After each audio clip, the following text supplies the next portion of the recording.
Palnadu university మంచి భవిష్యత్తు కోసం తెలుగు విద్యార్థులు ఇష్టపడే యూనివర్సిటీ. కాల్ 9059052378 9059052379. నమస్తే, వెల్కమ్ టు ఐ డ్రీమ్. నేను మీ ఝాన్సీ. అయితే చిన్న పిల్లల్లో పెద్దవాళ్ళల్లో కూడా రక్తహీనత, ఈ వ్యాధి అని చెప్పలేము, స్మాల్ డిసీజ్ అని అనుకోవచ్చు. రక్తహీనత వ్యాధితో చాలామంది బాధపడుతూ ఉంటారు.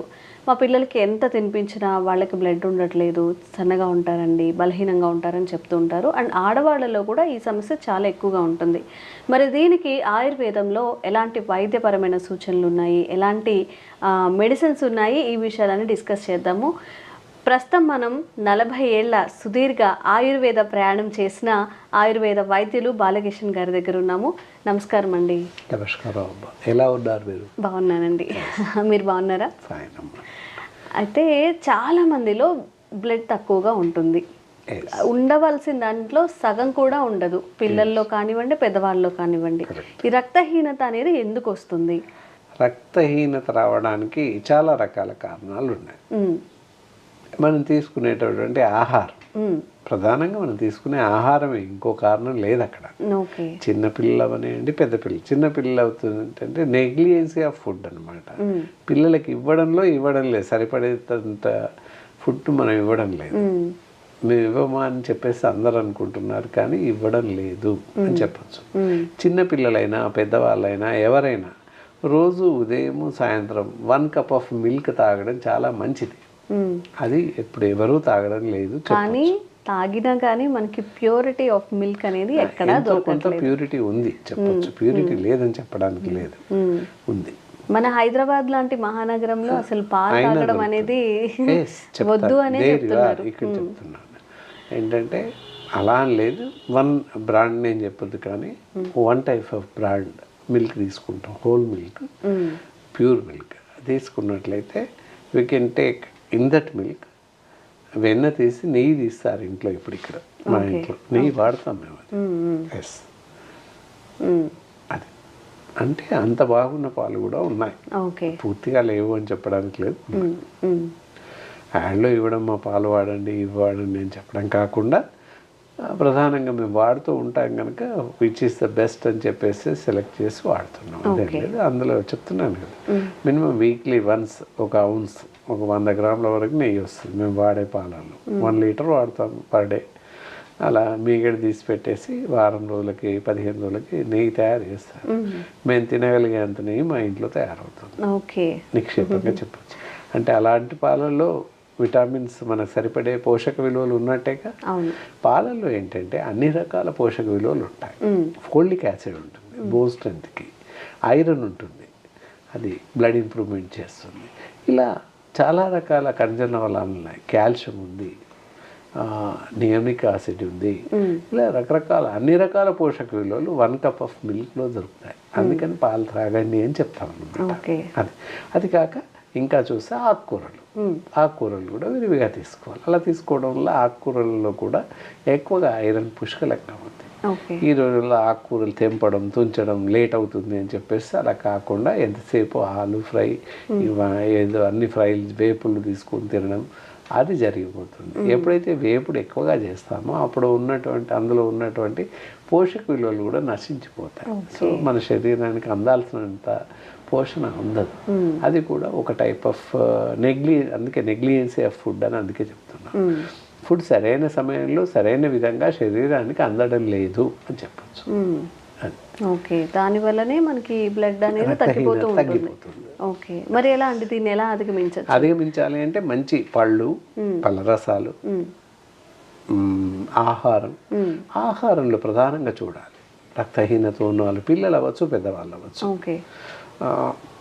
ప్రధానంగా బీట్రూట్, క్యారెట్, టమాటోలు, ఇవి విరివిగా, ఆకుకూరలు, దాంతోపాటు ఆకుకూరలలో మరీ బచ్చలి, తర్వాత పాలకూర, తోటకూర అంటుంటాం, కలగూర, తోటకూర అని చెప్తూ ఉంటాం. అందులో విరివిగా ఐరన్ ఉంటుంది, ఎవరికి తెలియదు. వారంలో 2 రోజులు కంపల్సరీ ఆకుకూరలు పెట్టుకోవాలి మన టేబుల్లో, తప్పనిసరి. మెనూలో 2 రోజులు తప్పకుండా ఆకుకూరలు ఉంచుకోవాలి. ఎవ్రీడే క్యారెట్ తినాలి. క్యారెట్ అంటాం, క్యారెట్ తినాలి. తినడం వల్ల బీటా కెరోటిన్ అందులో ఉంటుంది, టమాటాలలో ఉంటుంది, ఈ ఆకుకూరలలో ఐరన్ ఉంటుంది, ఫోలిక్ యాసిడ్ ఉంటుంది, ఇవన్నీ రక్తాన్ని పెంచుతాయి, క్యూప్రిక్ యాసిడ్ ఉంటుంది, ఇవన్నీ బాగా రక్తధాతువుని బాగా పెంచుతాయి, రక్తాన్ని పెంచుతాయి. కాబట్టి అవి తీసుకోవాలి. పళ్ళు కూడా అన్ని రకాల పళ్ళు, అందులో మరీ ముఖ్యంగా యాపిల్స్, తర్వాత అల్లనేరేడు పళ్ళు, ప్రొమోగ్రనేట్స్, దానిమ్మలు ఇలాంటివి ఎక్కువ తీసుకుంటే బ్లడ్ ఎక్కువగా ఇంప్రూవ్ అయ్యే అవకాశం ఉంది. పళ్ళ విషయానికి వచ్చినట్టయితే ఆ విధంగా తీసుకుంటూ ఉన్నట్లయితే మార్చి తీసుకోవడం ఎంతైనా అవసరం. ఫుడ్ కూడా ఒకటే కాకుండా అన్ని రకాలు తీసుకుంటుంటే ఏంటంటే బ్యాలెన్స్డ్గా ఉంటుంది. సమతుల ఆహారం తీసుకుంటే శరీరం బ్యాలెన్స్గా ఉంటుంది, రక్తం కూడా పెరుగుతుంది. ఇవన్నీ సహజంగా చేసుకునేటటువంటి లక్షణాలు అన్నమాట. ఆహారంలో ఈ మార్పులు తప్పకుండా చేసుకుంటే రక్తహీనత రాదు అని చెప్పచ్చు. రక్తహీనత వల్ల ఇంకెలాంటి డిసీజెస్ వచ్చే అవకాశం ఉంటుంది?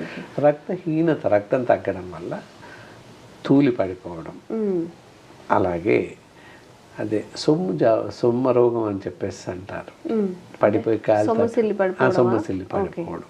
సొమ్మసిల్లి పడిపోతారు కనుకనే సొమ్మ రోగం అని చెప్పేసి అంటారు.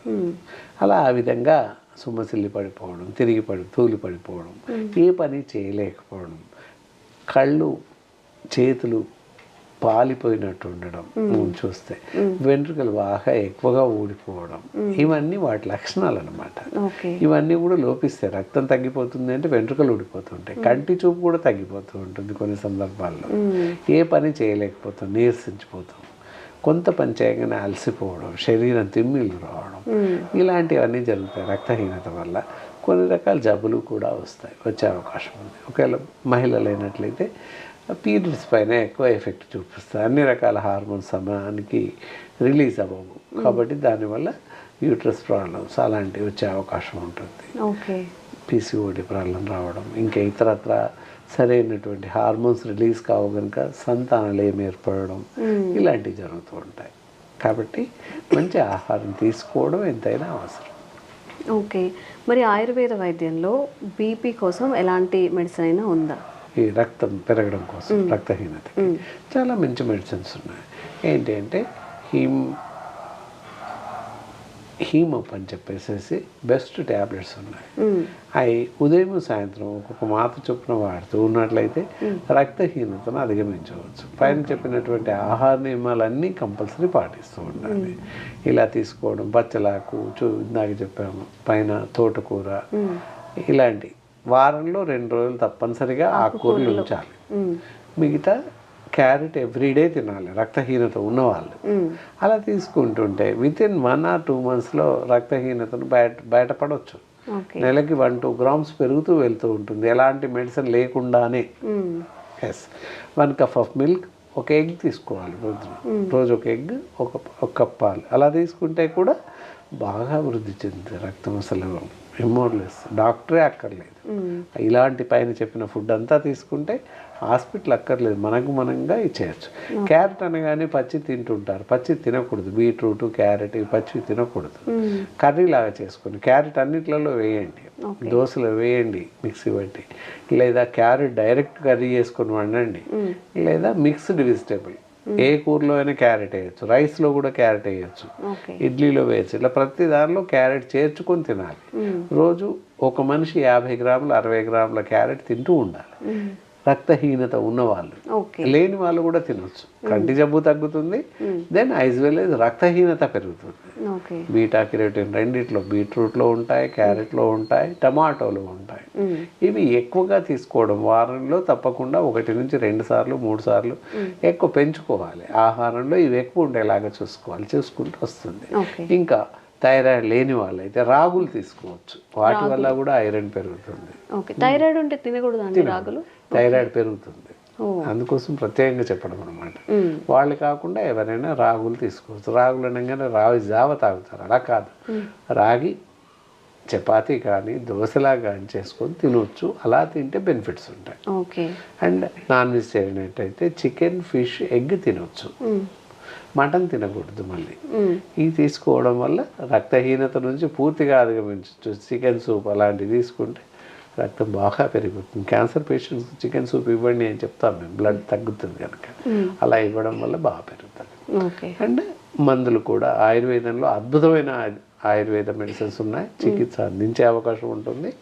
ఈ చిట్కాలన్నీ పాటించినా తగ్గనట్లయితే మమ్మల్ని సంప్రదిస్తే సరిపడేటటువంటి వాళ్ళ నాడీ పరీక్ష చేసి వాళ్ళ శరీర తత్వాన్ని బట్టి వాళ్ళకి అవసరం ఉన్నంత మేర మెడిసిన్ ఇవ్వడానికి అవకాశం ఉంది. ఓకే, థ్యాంక్ యూ అండి.